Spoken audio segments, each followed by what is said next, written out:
Few names in history carry the weight of Sigmund Freud. A physician, thinker, and cultural disruptor, Freud revolutionized the way we understand the mind. He introduced the world to concepts like repression, the unconscious, defense mechanisms, and dream analysis. His work laid the foundations of psychoanalysis and paved the way for modern psychotherapy. But who was Freud, and what exactly did he discover about the human soul? This is the story of a man who made the mind visible.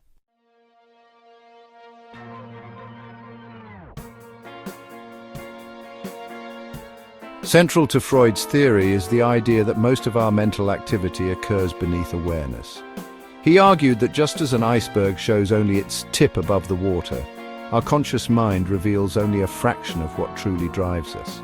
The unconscious contains suppressed memories, desires, fears, and drives, especially those deemed socially unacceptable. These hidden forces, Freud claimed, manifest in dreams, slips of the tongue, and even physical symptoms. He believed that understanding the unconscious was essential to healing mental suffering, and that by bringing these buried contents to light, patients could achieve psychological freedom.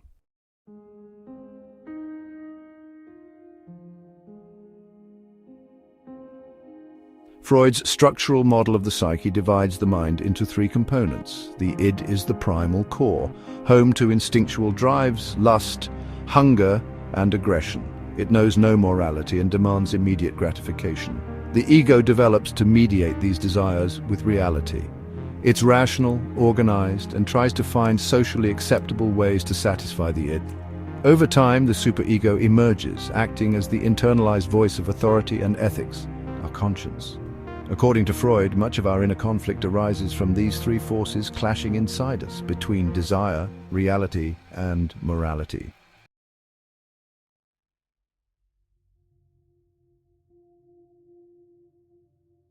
Freud famously called dreams the royal road to the unconscious.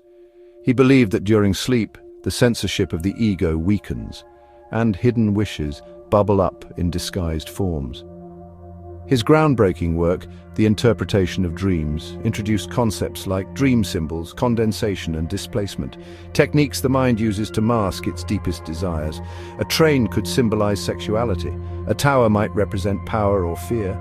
Freud insisted that no dream is meaningless. For him, even nightmares and absurd dreams pointed toward unresolved inner conflicts.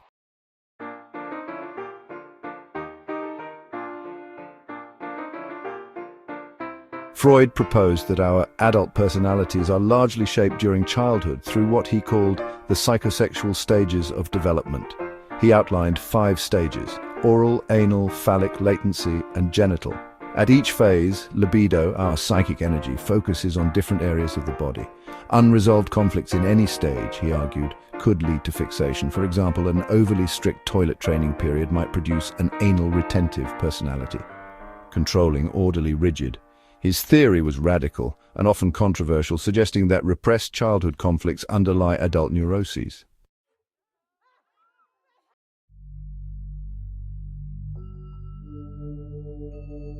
The ego, caught between primal urges and moral pressure, often defends itself through unconscious distortions of reality, what Freud called defense mechanisms. These include repression, denial, projection, rationalization, displacement, and sublimation. For instance, someone angry at their boss may displace that anger by yelling at a family member, or someone with unacceptable desires might project them onto others. Defense mechanisms are both protective and deceptive, maintaining emotional equilibrium while obscuring the truth.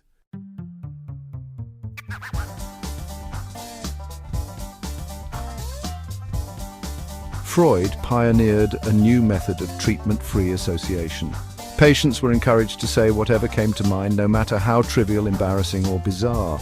This stream of consciousness bypassed the ego's censorship, allowing repressed thoughts to surface. Freud also popularized the term talking cure, referring to the therapeutic value of verbalizing unconscious material. He believed that insight, not advice, was the road to healing. Understanding one's inner conflicts was itself transformative.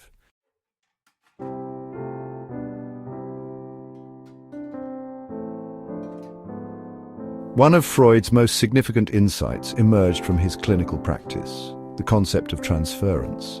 As patients recounted their experiences, they often began to redirect feelings meant for significant figures like parents or past lovers onto the therapist. Freud saw this not as a distraction, but as a window into the patient's inner world. Through transference, unresolved emotions could be relived, recognized, and eventually resolved. He also described countertransference, where therapists unconsciously respond to patients based on their own histories, something modern therapy now trains clinicians to manage carefully.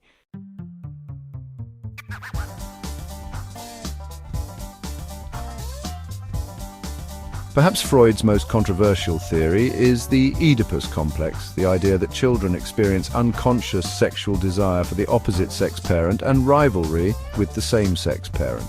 This phase, Freud argued, was central to the development of the superego and moral consciousness. Though the specifics of this theory have been criticized and revised, Freud's broader point endures that family relationships deeply shape our emotional lives. The echoes of childhood play out in adulthood, often without our awareness.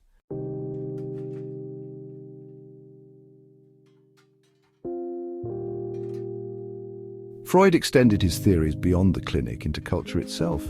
In works like Civilization and its Discontents, he argued that human beings are driven by two fundamental instincts: eros, the life drive, love, sex, creativity, and thanatos, the death drive, aggression, destruction, and entropy.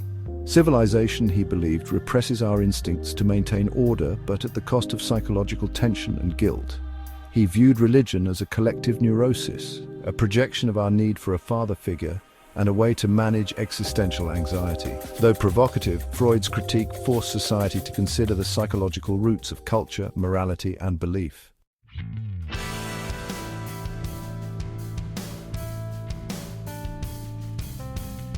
Freud's ideas didn't remain static. They evolved, splintered, and sparked new movements. Carl Jung broke away to explore the collective unconscious and spirituality. Alfred Adler emphasized social drives over sexual ones. Freud's daughter, Anna Freud, advanced his work on defense mechanisms and child therapy. Later thinkers like Jacques Lacan reinterpreted Freud through linguistics and philosophy.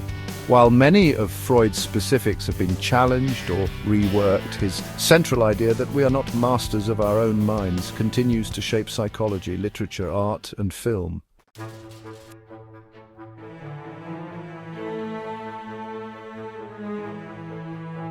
Freud was a prolific writer, and his works remain foundational texts.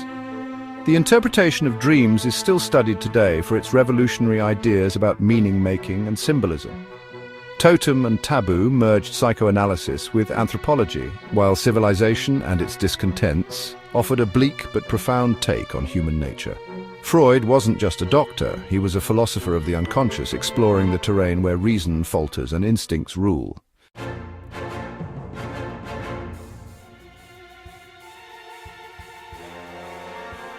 Freud was never without critics. Some argued that his theories were unscientific, unfalsifiable, even patriarchal.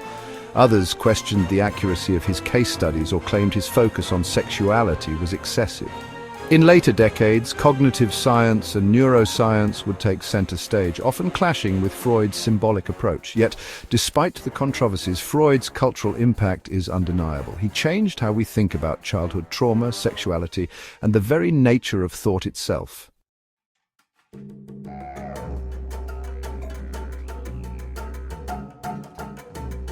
More than a century later, Freud's vision remains both controversial and compelling. He taught us that we are not purely rational beings, that our past, our desires, and our fears shape every word we say and every choice we make. Freud didn't just open a door to the unconscious, he forced us to walk through it, and in doing so, he transformed our understanding of what it means to be human.